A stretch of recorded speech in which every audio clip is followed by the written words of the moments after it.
বরং উপস্থিত ছিল আরো কয়েকজন। সেই সাথে মাটিতে লুটিয়ে পড়েছিল একজন লোক। হতে পারে এটি ছিল ওই লোকের লাশ।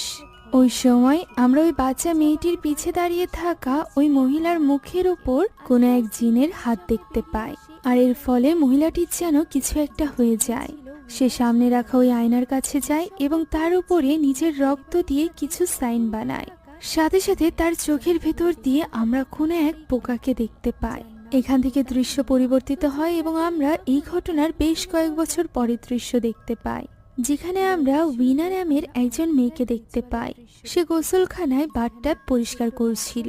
এমন সময় আচমকা মনে হয় যেন তার পেছনে কেউ একজন এসে তার নাম ধরে ডেকেছে, কিন্তু পেছনে ঘুরতেই সে দেখতে পায় সেখানে কেউই নেই।